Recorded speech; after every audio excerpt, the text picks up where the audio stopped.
Our next story is about India taking to the skies. This is a $3.2 trillion economy. It is also the world's fastest growing aviation market. And now India plans to pour in the big bucks. Some $12 billion will be spent in the next 2 years on airports. The demand is high.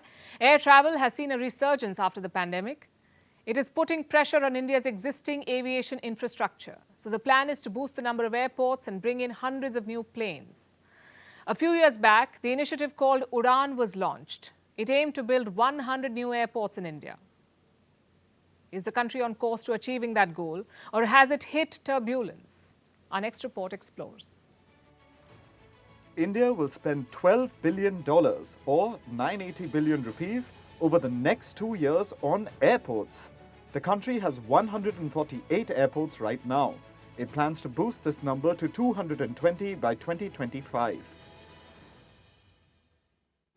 This project will also involve greenfield airports, which are new terminals, and the renovation of existing facilities, like those of former military airfields left over from colonial times. How will the investment come in? Private builders will invest about $9 billion. The government will bring in the rest. And this comes as India awaits hundreds of new planes. The country has a fleet of only 700 aircraft. But last month, Air India announced the biggest deal in commercial aviation history. It has ordered 470 aircraft. Other airlines like Indigo are also increasing their fleet. All in all, there are over 1,400 aircraft on order. This is about twice the number of aircraft India's Dragon neighbor uses to take flight. So you get the picture. India is working on a massive aviation push. It's the world's fastest growing aviation market. Now, the government wants to use it to assert itself on the global stage and to bolster India's $3.2 trillion economy. The connection between aviation and economy has long been known. India needs to meet the resurgent travel demand. It has increased in the post-pandemic era. Local air traffic surged 96% in January. This matches the pre-pandemic level of 2019. From 2022 to 2041, India's passenger traffic is expected to grow at a rate of nearly 7% annually, as compared to, let's say, 4.9% in China. But this growth is currently putting pressure on existing infrastructure. Airports are running out of parking and landing slots, especially those in major cities like Delhi and Mumbai. Along with this, a recent global shift is adding the pressure. Thousands of jobs are being created in India. Manufacturers like Foxconn are moving from China to India. This growth must be complemented with air connectivity. But India's sky-high plans are not without downsides. Experts say these infrastructure projects could add to air pollution. It already costs India $96 billion in GDP annually. So while India plans to become a 10 trillion economy by 2035, which aviation would help, it also wants to become a zero-emission nation by 2070. Another factor is the UDAN initiative. It launched about 6 years ago. It aimed to complete 100 airports by 2024. As of today, 74 airports have been built. The centre also gave an approval to 21 greenfield airports 3 years ago. Only 6 of those have been operationalised. And out of India's 148 airports, 23 are not operational. So India's aviation industry faces both operational and construction hurdles. After all, construction timelines depend on so many factors, like clearances, land acquisition, and financial closures. The goal seems ambitious, but it's worth pursuing. In the US, former President Donald Trump is back in the news, and it seems he's fomenting another riot. On Saturday, he put out an alert on his social media platform called Truth Social. He said he's likely to be arrested on Tuesday. It is believed to be about a case involving a porn star and hush money. Trump then went on to say, and I quote, "Protest, take our nation back." It was a dangerous call to action. And we know what happened the last time he did it. Trump supporters stormed the US Capitol on January 6, 2021. Could this be a reboot of the Capitol riots? At least Trump's critics and opponents think so. Our next report brings you the details. Former US President Donald Trump says he's about to be arrested. He says he'll be taken away on Tuesday, March 21st. And he's asked his supporters to protest on his behalf. This is what he posted from his social media platform, Truth Social.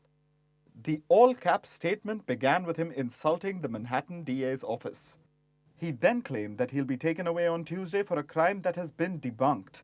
Between that, he found a way to insert that he's the leading Republican Party candidate for the 2024 presidential election. It's a lot to take in. But let's start with what he thinks he'll be arrested for. The Manhattan DA is investigating the Stormy Daniels hush money case. In 2006, Trump had an affair with an adult actor who goes by the stage name Stormy Daniels. When Trump was running for president, she wanted to tell the world about her affair. She was contacting media channels, offering to sell them the big expose. This was in 2016. When Trump's campaign team found out this was happening, they tried to stop it, obviously. Trump's then lawyer, Michael Cohen, paid Daniels $130,000 to keep quiet. Now this isn't the illegal part. As unsavory as they sound, hush money deals are perfectly legal in the US. The illegal part is how the Stormy Daniels hush money was covered up. Trump's lawyer, Cohen, paid off Daniels for Trump. Trump obviously had to pay Cohen back. He did so, but filed it as legal fees. Yes, apparently, according to Trump, you need to pass the bar exam to pay off porn stars. This is why Trump is being investigated. The falsification of business dealings is a criminal offense in New York, but it's a misdemeanor. He can't be imprisoned for it. However, there are people who want Trump charged for breaking election law. Now, this is a more serious charge, one that could end in jail time. But it would be very tough to prove. If indeed former President Trump is charged with and convicted of any of these offenses that we've been talking about, then he will be treated under the law just like anybody else, and he could potentially face prison time, particularly if he's convicted of a felony. And the fact is, at the moment, no one but the Manhattan DA knows what will happen. Trump says he found out through leaks. If booked, Trump would become the first former US president to face criminal charges. But the arrest hype seems blown out of proportion. Former President Trump is not going to be dragged in front of a scrum of reporters. There's not going to be a perp walk. He won't be put in handcuffs or shackles. He will self-surrender. That, of course, hasn't stopped Trump from calling for protests. His words, "Protest, take our nation back," are problematic to say the least. Remember, Trump still has a huge supporter base. Those who think the 2020 elections were stolen. The same people who stormed the US Capitol building on January 6, 2021. These people killed police officers and defiled one of America's most iconic democratic symbols. And Trump's calls to action were behind that riot. Considering this, his renewed call to take our nation back should send alarm bells ringing. But of course, Republican lawmakers don't seem to think there's any danger. Not even former Vice President Mike Pence, who the Capitol rioters wanted to hang. Well, John, the American people have a constitutional right to peaceably assemble. Absolutely, but to have a former president calling on people to protest a justice proceeding. The frustration the American people feel about what they sense as a two-tiered justice system in this country, I think is well-founded. But I believe that people understand that if they give voice to this, if this occurs on Tuesday, that they need to do so peacefully and in a lawful manner. Numerous Republican lawmakers and supporters have backed Trump. Democrats want him to be held accountable. We don't know what's going to happen, but what we do know is that Trump has managed to further deepen the divides that plague the US. In France, matters are escalating fast. It's not just the thousands of tons of garbage lying on the roads. Now it's garbage cans being set on fire and the government facing a trust vote. President Emmanuel Macron pushed his pension reform last week without a vote. Now protests against it are becoming aggressive. The challenge on the streets is just one part of it. In Parliament, 2 no-confidence motions were brought against the government today. Now Macron holds a slim majority, but he refuses to take back the reform. Our next report brings you the latest from France.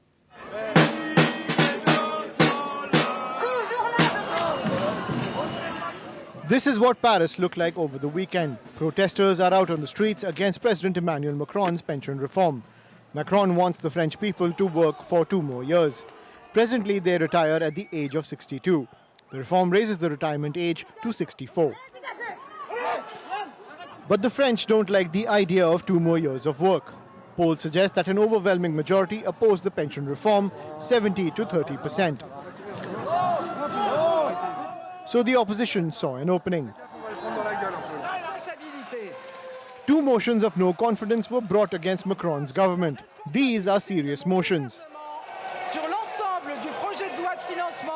They could plunge a country struggling with civil strife into a political crisis. And that's the last thing France needs. More than an attempt to topple the government, the trust votes are an attempt to build pressure. Macron bypassed the parliament and pushed the pension reform without a vote. It wouldn't have passed a parliamentary vote. So the president invoked a constitutional tool called Article 49.3. And if Macron wasn't sure of getting enough votes to get the bill passed, it means all may not be well within the ruling alliance. He'll have to prove his numbers to remain in power. The first motion was filed by the centrist group called Liat. The second by the far-right National Rally Party. The opposition needs 287 votes to topple the government. It doesn't have those numbers. But the vote will push Macron's coalition partners to turn up the heat on the government. Personally, I believe that everyone should vote for this no-confidence motion, including a certain number of MPs from the ruling party. Tell the government that we cannot use this method, the 49:3. We are undertaking such an important reform when 3/4 of the French people are opposed to it in such a brutal way. Outside Parliament, the crisis is going from bad to worse. France has seen near historic protests against Macron's pension reform, and they're expected to intensify. Workers' unions have been able to mobilize hundreds of thousands of people. Strikes have become the norm. The city of love, Paris, is now stinking. Garbage collectors are on a strike. Over 7,000 tons of trash is lying on the streets of Paris. Dramatic visuals flooded the internet over the weekend as protesters clashed with the police. France's biggest unions say they will continue to put pressure on the government. On Thursday, a large-scale industrial strike has been planned that could throw France out of gear. For President Macron, a lot is at stake. It's now or never. His views on retirement age and pension scheme are very clear. There needs to be a reform. People in France are living longer, so the government has to pay them pensions from when they turn 62 until they pass away. And that is taking a toll on the government's treasuries. Increasing the retirement age would put the French government's fiscal health in a relatively better position. Or at least, that's what Macron says. But this is coming at a price. The French president's ratings have dipped to a 4-year low. His popularity has fallen by 13% since he became the president for a second term in 2022. According to a poll, 70% of respondents say they are dissatisfied with Macron's administration. Now Macron is caught between a rock and a hard place. Walking back on the reform would mean the French treasury won't be relieved. And pushing ahead with the reform could also end Macron's political career. Now, a lot depends on how Macron manages to navigate through this crisis. Finally, it's time for Vantage Shots, images that tell the story. The US and South Korea conducted a combined drill. This is part of their military exercise called Freedom Shield 23. In Kenya, protests have begun against the rising cost of living. In Israel, protests continue to escalate against judicial reforms. The US president called the Israeli prime minister to ask him to look for a compromise. In the US, parts of California are witnessing another round of snowfall. In Spain, people in the city of Valencia welcomed spring with a huge bonfire. And finally, the Natu Natu fever refuses to die. People at the German embassy danced to the song in Old Delhi. Prime Minister Modi said, Germans can surely dance. We leave you on this musical note. Thanks for watching. We'll see you tomorrow.